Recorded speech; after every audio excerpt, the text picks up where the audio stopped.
We shall not cease from exploration, and the end of all our exploring will be to arrive where we started and know the place for the first time. Through the unknown remembered gate, when the last of earth left. Brian, thank you for coming on today. Thanks for having me, Caleb. So I wanted to get you on because we're going to be running a podcasting class together. Yeah, it's going to be great. At the library. And can you tell everybody what you do here at the Cambria County Library? Sure. I am, my title is a reference librarian, which isn't real intuitive. Basically, that means I am kind of the traditional, what you would think of, librarian behind the desk. But since libraries have kind of expanded over the decades to be more program-oriented and more, I would say, varied variety, what that means in practice is I also coordinate and lead a lot of events at the library, and I order stuff like books and movies for the library. So yeah, stuff like that. Do little research projects when necessary. So yeah. So how'd you start here at the library? What got you here? At this library? Yeah. My wife and I are 5-year transplants to Johnstown. My wife grew up here.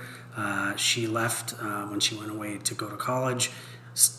Was away for many years. Her parents started getting up in years and started needing some help with their health. So it was during the pandemic, and we were like, well, the whole world's turned upside down. Might as well do our part. So we moved here. It's worked out great.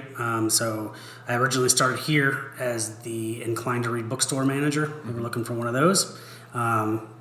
Took a grant-funded position teaching people out throughout Cambria County how to use computers, and by that time a full-time position had opened up here, so it was kind of a good stretch to be able to get to where I am now. Yeah. So have you done libraries in the past? I know that you said that you have a degree in film, so what was this your first library experience, or was there something else elsewhere? No, actually my undergrad is in film production. And then I went to library school and got a master's in library and information science, kind of a professional nerd degree. I've been in libraries on and off for about 20 years now. So I've worked in public libraries, I've worked in academic libraries, and I actually worked in a corporate library. I worked at the Oscar Mayer World Headquarters Food Science Library for a little while when I first got out of library school. So all kinds of libraries. So on the film side of things, what interests you about film? I know you also do some photography, so if you want to talk to those two things. Yeah, well, I guess some of the things that I like about film and photography are obviously the aesthetics of it, setting up a shot, that sort of thing. Being creative with the way you think about elements in the shot, colors. Obviously with film, you're talking about a lot more of the medium, story, sound, that kind of thing. I guess what got me interested in film is at first I thought it was cool just to be able to run the equipment, like cameras, lights. Then I realized I would not care if I ever touched a film camera or a light again. I actually got more interested in screenwriting. So I think what I like about film is that it's a very immediate art form. You're watching this story unfold. It happens in time, but it's the result of an insane amount of collaboration. I actually don't care too much about the collaborative piece of it. It's great. It has to happen. It's necessary, but it doesn't really. I don't get too turned on about the idea of being on a film set. That's hard work. But I really like the idea of creating something that's a story that's also visual.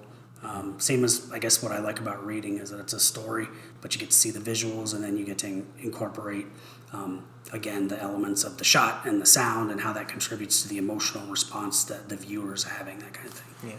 Yeah, and reading is really nice too, because like you said, you don't have to put any effort into creating it with other people. It just kind of comes in your head like that. Yeah, and that's actually why I know this is an unpopular view, but I am actually somewhat of an AI enthusiast. I'm not one of the haters. And to me, the idea that we might be able to that one person might be able to make an entire film complete with the cast and everything is kind of an exciting idea.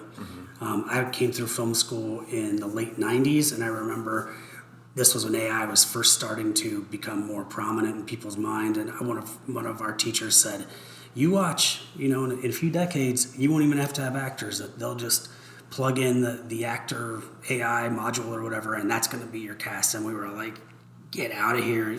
You're nuts, man. But here we are. I don't think it's perfect yet. Probably got a ways to go, but the early signs are promising. Yeah. I think with we've brought up AI a couple of times on this podcast, and I don't know, it really scares me, and I think that there's a lot of things that we need to worry about with AI, especially because it feels like, especially in the 21st century, ever since like the mid 20th century when technology first started upticking, is that our wisdom associated with how to handle these things is so far behind how fast things advance. Because I think whenever Midjourney, especially on the art side of things, started becoming very dominant, I was like, this is scary. And then I started seeing that people were so upset that it was happening that they were like having AI generated contests as well as human created contests. And I think that might be the middle ground that I and a lot of other people feel a lot more comfortable with. Because I mean, as a screenwriter myself too, like I've always liked the idea of like just creating it or just writing it and then it's done. And I love directing, but I'm also very bad at like getting it done with other people. So the immediacy of AI is very promising to me, but I don't know, there's something where maybe I read 1984 too early in my life, but there's something about technology that I've just never been able to get behind on certain things. Yeah, I can see that. I mean, I think there's legitimate concerns with that, just like there's valid concerns about any kind of technology. I think, there's a bit of daylight between, the machines are rising up to kill us all and I'm using AI to make a creative project. Yeah. It's like, yeah, maybe they're part and parcel of the same thing, but at least for now it seems promising. And I'm not like anti-humanist about it. I like the idea of, I understand the idea of directing a human being and the human potential. I guess I'm just willing to settle for like second best or whatever it is, if it means I can get something cranked out faster and more under my control. I'll say it. I want control. Well, and it's like the old proverb, like that each thing has its time and its season, and it's like I feel like with AI, I don't know if you've heard much about Studio Ghibli. They're the ones who've made like Princess Mononoke and all that stuff. And their lead director is like very anti-AI right now, which is understandable. I mean, because if you've dedicated your whole life to creating a story painstakingly frame by frame, it really worries you whenever someone is like, oh yeah, we can just recreate your movie instantly. Yeah. And I think that it does have its time and its place, because I've seen some like really good AI generated stuff where I'm like, this is actually like, I feel something here. But most of the time it's like, I think that in the hands of certain people, it can be done very well. And it's like with any tool. Exactly. I mean, because like a hammer can build a building, or it can like, you know, you can commit atrocities with it. Yeah. And it's like, it's kind of either or. Right. And also like, it's kind of funny to hear filmmakers, especially, like, it's like the most manipulated medium on the planet. Like, like it's every bit of everything you see on film is the result of manipulation, but they're like, oh no, a computer's doing the manipulation now. That is a good point. Okay. Yeah. Plus it's just like, if the fear is that AI is going to produce garbage, it's like, have you seen television? Like, there's a lot of slop out there that's not AI. Maybe that's the best place for AI to go, is we can let it create reality TV. Which also is super manipulated. Yeah, so. And honestly, that might be better than the reality TV we already have. Yeah, I don't know, the bar's kind of low. Like, could we ever beat Vanderpump Rules? I'm pretty sure we could. So with working in Cambria County right now and looking at being like the main project manager here, how have you implemented AI at all, like with any projects you're doing, or do you have any plans for that in the future? Yeah, I think, and again, this is very controversial, especially in the library world, you can imagine. There's a lot of purists there. I have used AI on occasion to do kind of what you'd call like administrative things, like I need a list of X, Y, and Z in a certain format with bullet points. Here we go. Or I remember I had to do a few interviews in an article I was writing. I was able to spit the transcripts of those interviews into AI, one of the LLMs, and I said, hey, just summarize what's going on in these transcripts. Mm-hmm. So that way it wasn't substituting the work I was going to do. I still had to like evaluate it, but it helped me take all those different disparate parts of the conversation and say like, hey, you touched on this, so that it, kind of how you would do a paper treatment for a film. It took all the main points, laid them out for me, and then I was able to go back a lot faster and find all the stuff that I needed, you know. Yeah. I've done it in a limited way for some of the research questions I've gotten, depending on what people needed. I would not use it for something that I would bank on as far as like health information or legal information. But if it's like, what are the main tenets of 20th and 21st century psychology? What are they teaching in textbooks? Who are the main figures, right? Like, it's pretty good at doing that. But again, you just have to be, if people are so much smarter than machines, then we should be able to evaluate what it's spitting out and use it to our advantage. Yeah, I think the doing like the quote dirty work of like stuff that we need to do, that's what I've always like ChatGPT comes in so much handy there. Yeah. Because I would never like you, I would never have ChatGPT do something like that I want my hand behind. Right. But like, yeah, I mean, if you can't hire a research assistant, why not use it for your research assistant? Right. And I think that it's really great for that. I mean, because like with the psychology thing, like if I need to know these different tenets or pillars or something, you know, I ask ChatGPT, and because it is only referencing material based off of pre-written material, it can then tell you where it got all of its sources, right. And then it can recommend sources to you. So it can actually like expose you to new. It's kind of like scrolling on Wikipedia, where it's like everything is hyperlinked to something else, and it's super interconnected. Yeah, and actually, when you said that, it reminded me that one of the big projects I did with AI was we had to clear out, for different reasons, we had a huge amount of books in our collection that needed to be weeded out. Books in a collection, people might not know, but weeding is as important as buying books for a collection. And for different reasons, we were a little bit behind on that. We had a lot of books that it was time for them to find a new home. And I was able to use AI. I had the literature section of the library's nonfiction section is mine. And so I had to go through and decide who are the people we want to hang on to out of this collection? Who are the people that it's okay to lose some of their work in our collection, right? So what I did was I got my long list of authors in our literature section, and I, one by one, I just said to the AI module, tell me any notable awards this person has won, why they might have a claim in their field, why they might be known. And it did a great job. It was like, this person's won this award. This person didn't win any awards, but they're very influential in this way in literature. Yeah. So I know a bit about literature, but it kind of expanded my ability to sort that out. Yeah. Now, I cross-referenced what I found. I didn't just take its word for it, you know. But it made that job way easier to sort through all those books. Yeah, and then it saved you all the time to then do things that you could better spend your time doing. Exactly. Yeah.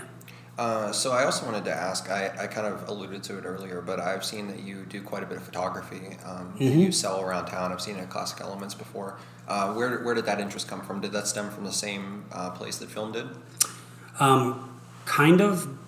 To be honest with you, the thing I liked about photography is you can do it alone. Yeah.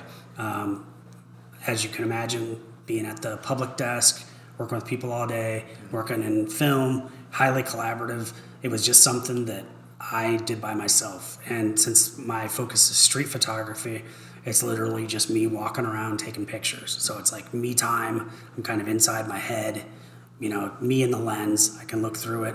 And then I started looking at different street photography exhibits or books or blogs. And I just was really intrigued. I kind of fell in love with street photography. It's kind of not quite the version of documentary film, not quite the version of reality that documentary film is, but just that idea that I'm going out into the world unscripted, whatever I find of interest, I take a picture of, and then there's the editing stage, which I really like. Yeah. So it's fun to take the pictures. It's really fun to edit them. So it's a fun creative project that I do by myself. So what kind of equipment do you use for that? Do you have like a special camera that you? I use not very special cameras. I use kind of the blue microphone version of cameras, which is the Canon Rebel. For context to everybody, that's the microphone we're recording on right now. Right, they're very popular microphones. But yeah, I have what's called a Canon Rebel. They're I use what's called a kit lens, which is a lens that came with the camera. I have a couple spare lenses, but nothing too high end. Takes great pictures in RAW format, which is very high definition, or high pixels, I should say. But it gets the job done, and I use a portable flash that I carry in my other hand. So camera in one hand, flash in the other, and it's triggered by my camera shutter. So that gives me a little bit of leeway. Like I can move, if I think it would look cool to have the light coming from a certain source, I can kind of move my hand around a little. So that's pretty much it. My feet. So I had a photographer on here. I think it was maybe like 5 or 6 episodes ago, and I had asked him the same kind of thing, because this is what's always interested me about photography, because I love the concept of photography, but for some reason it's the same with film. I have such a hard time transposing like what I want the picture to look like to getting the picture to look like it. So how do you how do you go about actually like finding the right framing for a shot, or finding the right view for a shot? Is it just like, does it just come naturally to you, or have you had to like develop that? Definitely had to develop it, and I wouldn't say it comes naturally. But I know the feeling you're talking about. You're like, why doesn't this look like I think it should look in the way I see other people? But one of the best pieces of advice for photography I ever got was, I don't even remember who said it, about street photography. And they said, stop taking pictures. How did it go? Stop taking pictures based on how things look, and start taking pictures about how things feel. And when I adopted that philosophy, it changed a lot for me, because I realized that if I'm looking through a lens and I'm kind of trying out maybe different angles, or different scales, zooming in or out, if something just kind of grabs me for a second, I just try to stick with that. And then and the great thing about digital photography is it's like next to free to take pictures. Snap away. So I just take 100 times more pictures than I ever keep, and I think that's probably true for most photographers, most street photographers, is you just shoot way more than you ever keep.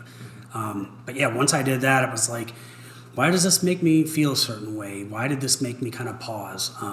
And sometimes I'll do stuff like little exercises instead of strictly thinking about aesthetic things through the lens. I will just say, like, today I'm going to try to get as many cool shadows as I can, or today I'm going to try to get as many examples of seeing something through another thing, like a window or a tunnel or whatever, or today I'm going to take pictures that are kind of optical illusions, stuff like that.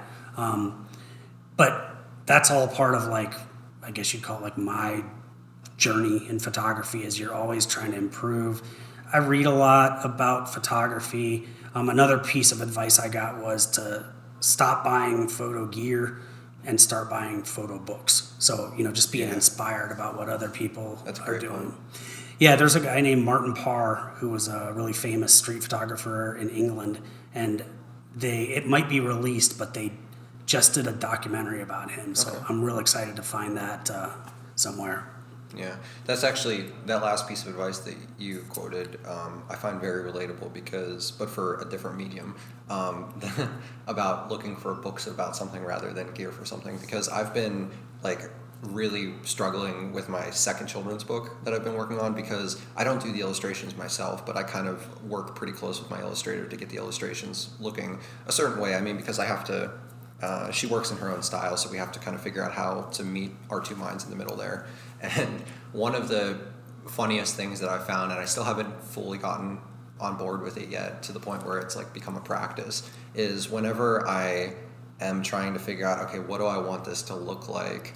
I always do the mistake of like looking up on Google like this or that, and then inadvertently I'll be walking through a bookstore or something, and I'll just find this art book, and I'll be flipping through, and I'm like, that there is exactly what I wanted this whole time, and I just needed it laid out in front of me. It's like I basically needed someone to like slap me over the head and be like, this is what you needed. Yeah, I don't know if great artists, photography or otherwise, I don't know if they have the experience that we're talking about, where they're just like, I want it to look like this, and there it is, it's perfect. Or if they're just like we are, where it's like, I'm just myself and I just kind of do my thing, and other people seem to respond to it. It seems like I meet a lot of people where it's the latter, where they're kind of like, I just do my thing, and and then sometimes even when I go back and look at stuff from like 10 years ago, you know, you have a lot of time away from it, and you're like, yeah, it's actually kind of a cool picture. This wasn't as bad as I thought it was. Yeah, but also I think I'm also a big fan of doing more with less anyway. Like I really admire like a lot of lo-fi music, like garage bands. Lo-fi. Yeah, or lo-fi gear, because not just because it's lo-fi, but I think it just the aesthetic of it just maybe it's nostalgic from like listening to oldie music or something, but I love the way that old gear sounds. And I just kind of reject the idea that the newest, greatest thing is always going to give you better results. You know, when you watch, let's say, like The Godfather, like you don't sit there and go like, "Oh, nice camera, Coppola." You know, like what's with the microphones? You know, it's like you evaluate it on its own standards, and it's like everything you watch that came from, you know, ages past is gonna be different, but people don't care because it's the art that or the message or whatever that stands out from it, and it doesn't really matter. Plus, I think the human brain is pretty easy to fool. You know what I mean? Like, especially with something like sound when you're watching a movie. Yeah. You know, if you have clear sound, your eyes are really good at like kind of putting together what's going on the screen. Your ears tell you that everything's clear, but if you had the reverse, like a crystal clear picture, but like really bad sound, I think it's not at all the same.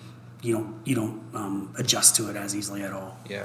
Well, and that's always what a lot of people give advice on to like amateur filmmakers or amateur whatever is make sure your sound sounds good because people won't forgive bad sound, but they will forgive bad visuals. Yeah. Yeah.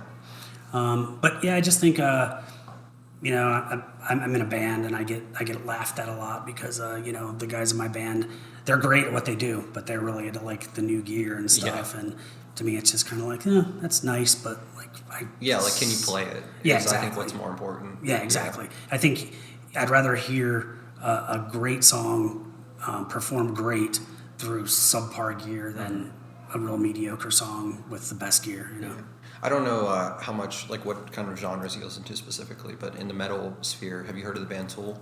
Oh, yeah. Yeah, it's really funny with them. Danny Carey, basically, like, everyone jokes that he makes, like, these random cameo appearances at, like, the weirdest places. So, like, he'll appear at, like, he'll go to, like, high schools and things like that to do, like, drum talks.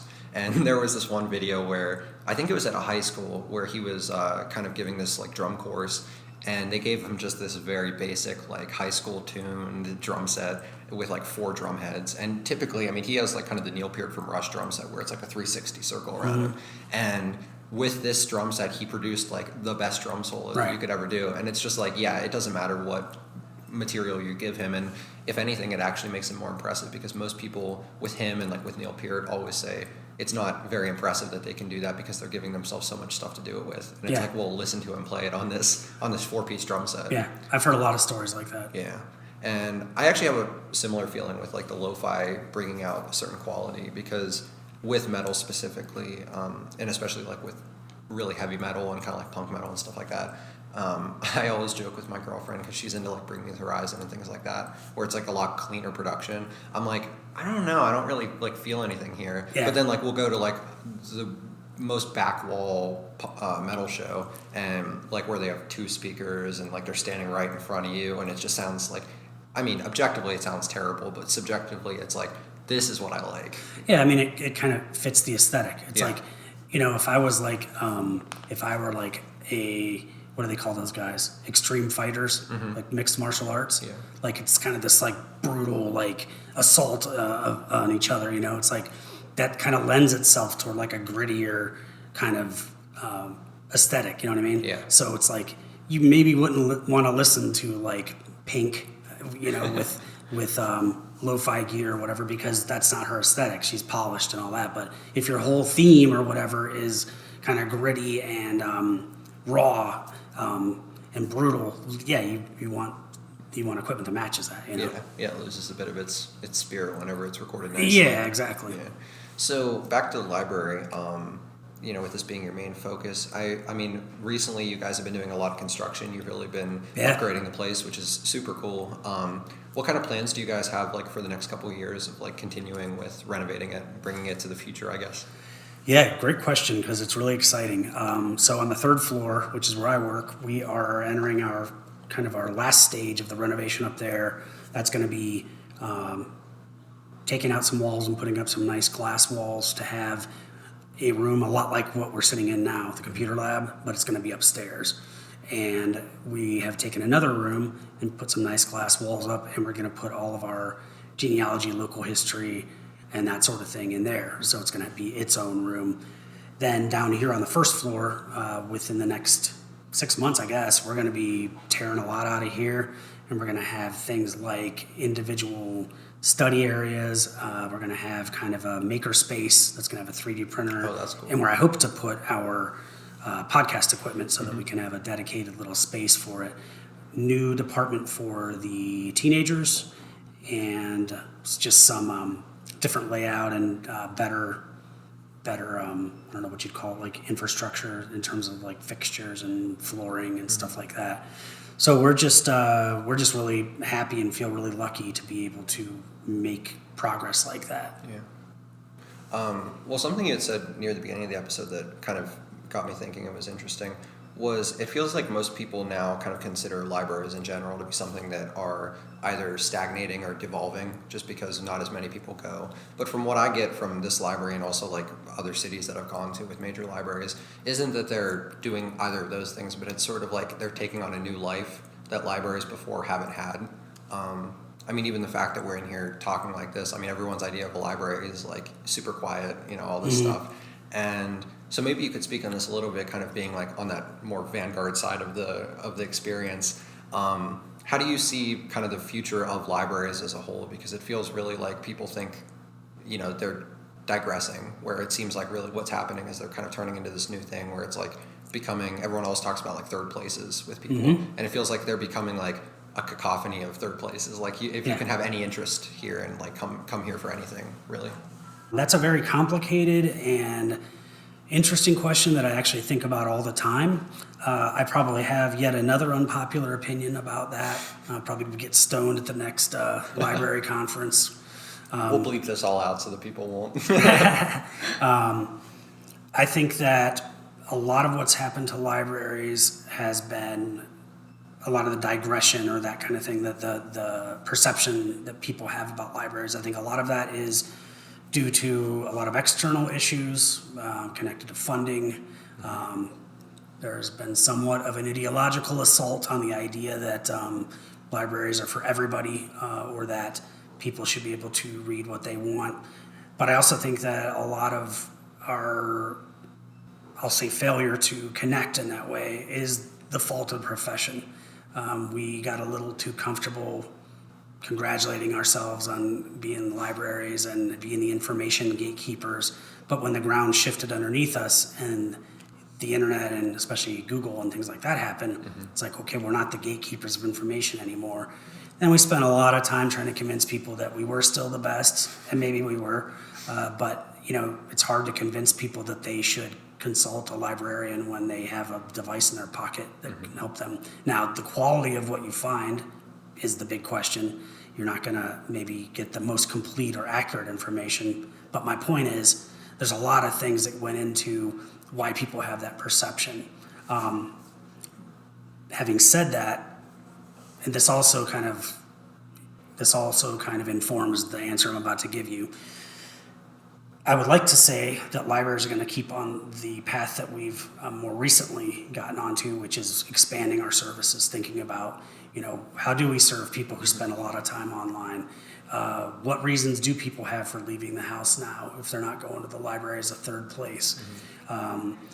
What can we do to harness technology? On the other hand, that has a pretty good chance, in my somewhat cynical opinion, of being totally subverted by this kind of assault on the public sector in general. And I would say public services like libraries. All that to say, I think we have a great future ahead of us with the new minds, the younger minds that are coming in. A lot of younger people are coming in the profession with great ideas. That is being hampered by the very real prospect of being defunded, of officials walking in and taking books off the shelf. of firing people like the Librarian of Congress that happened a few months ago, of individual librarians getting fired like I read about every month or so. So yeah, great prospects if they don't get derailed by knuckle draggers. I'll put it that way. Yeah, I was going to ask about that because that's kind of where the impetus for my question came from, is just seeing, especially in the past year, but over the past couple years, how I joked earlier about 1984, but how it very much feels like we're sort of entering like a 1984 Fahrenheit 451 kind of world, where it's like information becomes kind of villainized, weaponized, because it has the ability to like wake people up, like if you want to use like the Matrix jargon of it, where it's like it has the ability to, if someone wants to, they can find out whatever they want, and some people don't like that. So I want that's kind of what I was wondering, and you answered that about like how you guys are handling the fear of being defunded, like, you know, if that were to happen, because I'm not sure where most of your funding comes from, like if it's from the upper top, like the top of the pyramid, because that's pretty scary if so. Most of it comes from money designated by the state legislature of Pennsylvania, and that's pretty much the case with every library, every state, I would say, has that model. So it's all state funded more than government funded, or from federally funded, I mean. Right, yeah, we get a little bit from the federal government, especially grants, but then again, like those grants add up too. So it's like if the state only funds you so much and you want to do more, you have to do things like seek out federal grants, but there's like also, you know, private grants and things like that. But it's pretty terrifying. My wife, who also works in libraries, and I talk about all the time, like, well, if there is such a thing as libraries in next year, maybe we'll do such and such, you know. I've never been in that position before. Always kind of afraid it was going to happen, but I think the best thing we can do is prove our value to our communities and be the thing that communities say, don't touch our libraries. Yeah. You know, you couldn't go defund the military or defund the police very easily. That's not going to get any traction, right, politically. Yeah, they tried the police side and it failed pretty quickly. Right, but, you know, it's something else to be like, you know, it's about the children or whatever. You know, it's all political play acting. Yeah, and I mean, locally, you know, this year as well with Central Park, I mean, that was like so quickly judged by almost everybody. So it's like you would hope that something like that would carry over for arguably more important things. Right. And I'm just going to say this about the park issue because you brought it up. The one thing to anyone listening, the main thing that I hear about that is, why don't they use the money for the park to fix such and such a problem instead? Right? Seems to make sense on the surface. But what I want everybody to understand is, as far as I understand it, is the money to improve the park was given by a grant. And you can't say to a grantor who gave you the money to do a specific thing, we're going to use this for something else. I know you gave us several $1 million, but we're going to do this instead. Like, it was given to the city to do the park, and that's what they're doing with it. So to me, that argument is kind of a moot point, and I'll go ahead and just make myself totally hated by saying this. You can't sustain a local economy and a 21st century city because you had milkshakes with your grandma in the park in 1958. Like, that was great. I'm glad that happened to you. You can't expect that to carry the day forever. Like, it's going to change. I'm sticking my neck out to have good faith about the park. I'm glad they're redoing the park. I'm looking forward to it. I don't see why, like, broken fountains and stuff are like worth hanging on to if you have been given the money. Yeah, broken fountains and like a decent gazebo. Yeah. And like I think people are concerned about cutting down trees. I shouldn't speak to that because I actually don't know how that fits into the plan, but I don't really think they're gonna like cut down too many trees. Well, and so I mean, most of my, because I haven't had like really a lot of time to do too much research on this, but most of this comes from like, I saw the plans at that art gallery out by the park because they've been showing it for like the past year. And it seemed pretty green to me. Like, it seemed like if they're going to cut down trees, they're going to replant a lot more. And so it might just be taking out old stuff and putting up new stuff. I mean, I know there's corruption with certain projects, you know, you hear about every once in a while in different places. I know that things can be mismanaged. I just don't see it Yeah. I'm not convinced that's the case with Yeah, I the didn't get park. any vibes from that. I mean, because what you said is kind of the information I heard too, and why I've been so confused about the reaction. Because from what I heard was what you said, where it's like we were given the money to do the thing that we're doing Right. the thing with, and it's like that's not just like they didn't just give us $26 million or however much it was and say, do whatever Yeah. you want with it. It's Right. like no, it was like this was meant for what we're using it for. Yeah. But yeah. And that's kind of people for you too, though. It's like, you know. And I mean, I've heard compelling arguments about why it shouldn't be done, but most of those have come from younger people. Yeah. Because all of the older people I've heard making arguments for why it should stay are basically what you said, where it's like, I have good memories here. And Yeah. it's like, I have great memories in most places in Johnstown, and I would hate for something like Stackhouse, like I would hate for them to Sure. do something major to that. Right. But like, if they did something major that was actually beneficial. It's literally crumbling. Yeah. It's like where is the line? Like, are you going to wait till we're just walking around on a bunch of rubble? You know, and, you know, I've talked to the few business people I know on the square, and they're looking forward to it. You know, they're like cautiously optimistic. Like, okay, yeah, it could go wrong, but we're pretty sure it's going to be pretty cool. Yeah. I think it's exciting that we're going to have like a no car zone. That's like a couple I love of those that idea. streets, I you mean, know, other cities do it. Yeah. So I'm looking forward to how it's going to go here. Yeah, I've talked to Mike from Chameleon about it a lot. Yeah. I actually had him on the podcast too, and Yeah, he's great. Yeah, he seems pretty optimistic about it. And so it's like with me, because it's not something that directly affects me. I mean, it'll be nice whenever it happens, but I kind of try to get my opinions from the people who it does affect, Yeah. and everybody who I've talked to who it like literally affects their business have all said this is cool. And I mean, I think that if anything, all of the business that those places get, especially with Mike, is foot traffic anyways. Right. And so if the place is becoming more foot traffic focused, you would think that it would support businesses more. Right. But I think it'll be one of those things where everybody has a problem with it now, and then whenever they see what it actually is, they're like, this wasn't that bad. Yeah. Yeah.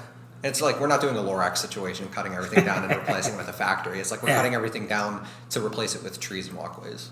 Yeah, I think it's just, and the other thing is like, okay, you're against this park. What are you doing? What alternative are you offering? I don't like. Where's all the amazing things that have happened under what your else are you going to philosophy? fix here for that much? Like you need a Yeah. lot more money to fix other problems. Like the park is a pretty easy problem to fix. Yeah, it's kind of like, okay, we've done things the status quo way.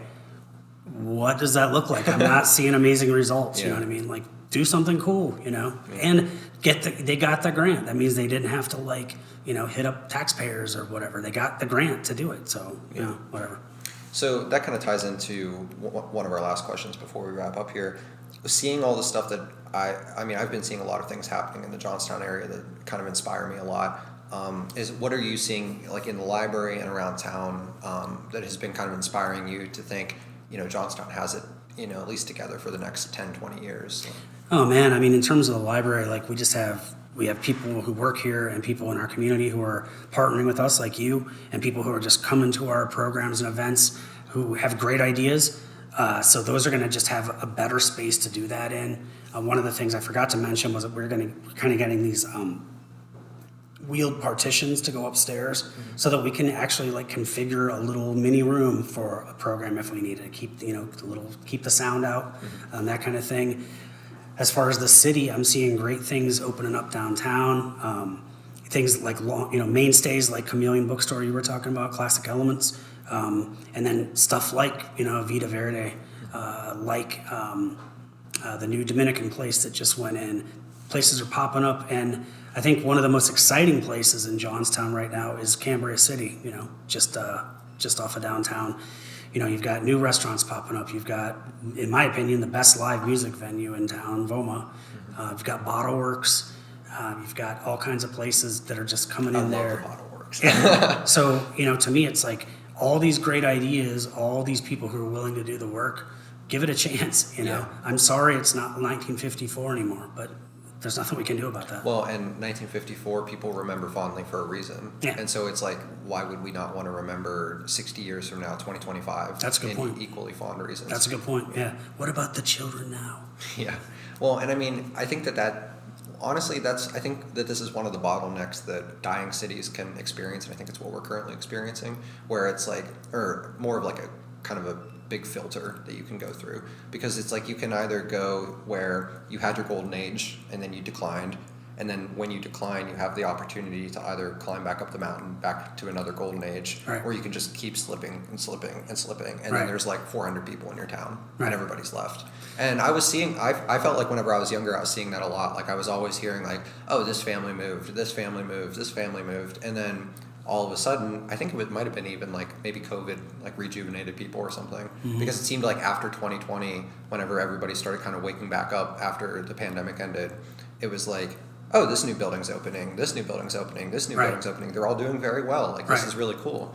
Right. And yeah, I still hear people talking about like, I'm kind of scared what the future of this town's going to be like, but I think those people aren't really looking as much. Right. Because I think all you have to do is come down here Right. and see what you guys are doing, see what is happening with the park, Exactly. see what Central City is doing. Yeah. It's pretty inspiring. Yeah, I totally agree. I think even from the outside, our beautiful patio that we put in a couple years ago, you know, it's one of the most beautiful things downtown. Yeah, I love all these paintings that you guys did on the Yeah. outside. Like those are really cool of all the different books. Yeah. So it really is like, it's what you make of it. And again, like I'm no economist, but I'm pretty sure the steel industry is not coming back. No. So it's like, if you want to pursue reviving the steel industry in Johnstown, go for it. But I don't see too many people getting to work on it. It's a lot easier to complain than it is to get something going, you know. But yeah, definitely my main message to people is get downtown. Like, yeah, maybe you grew up with it being kind of dead down here, but there's a lot down here that everybody's surprised to see when they come down. Yeah. Yeah, and a couple episodes ago, I had gone to Pittsburgh to talk to this couple who's in a band out in that area. And the one, he is going to college to be a city planner, I think it was. Mm-hmm. And so I asked him a little bit about Pittsburgh, because they're actually from Johnstown, which I didn't even know until we recorded that episode. But he said that one of the things that Pittsburgh has done so well was after the steel industry shut off and like everyone left, Pittsburgh was like, okay, we're kind of at this impasse right now. We can either let ourselves keep tumbling down, or we can rebrand our city to something else. And arguably, you know, being like 500,000 people or however much live there with how much business they pull in, I would say they did pretty well. And that's an excellent comparison, because having grown up in Northeast Ohio, Yeah. where Cleveland did not make the decisions that Pittsburgh did when its steel industry declined, Yeah. that's an excellent example Yeah. of embracing the change. And I mean, people always talk about Pittsburgh kind of being a little dirty, which what city isn't? Right. But other than What that, person isn't, really? yeah, honestly. But I love Pittsburgh. I mean, I love going out there. Yeah. There's always something new to find. And it's like because they were able to pull back. But I always ask this one question to all my guests at the end of each episode. So to wrap it up, how has over your life from like where you started, you know, with college and then moving up to the library, how have your experiences that you've gone through with work and with interests and with passions led you to who you are now? Wow. Yeah, that would take quite a long podcast to go over. Let me think a second. I would say I'm one of those people who, like, I've kind of done a lot of things. I've lived in a bunch of different cities, had a few different paths that have led me to where I am now. I always say, like, oh, if I could have done this differently, I might have done this, would have been the smarter thing. But I have to say that everything I've done that's gotten me here has, number one, taught me a lot about myself, and that sometimes I just need to get over myself. Like, forget about the way I think things should happen in the world and what I think I deserve, relative to what I contribute. And it's taught me a lot about, there are really just a lot of different people out there. The world is a very big and complicated place. Yeah. And so the more I've exposed myself to that through not just my jobs or whatever, but just through things like travel, it's really something to behold, how many different options for human existence there can be, and how I navigate through that is informed by the different things I've been through, mostly for the good. I mean, I consider myself to be super lucky. Yeah. I've known a lot of really great people, got a great wife, great family now. So I would say I've made a pretty good go of it. Well, thank you, Ryan, for coming on the episode, and I'm excited to get to keep working with you with the podcasting class and maybe have you on in the future. Yeah, thank you, man.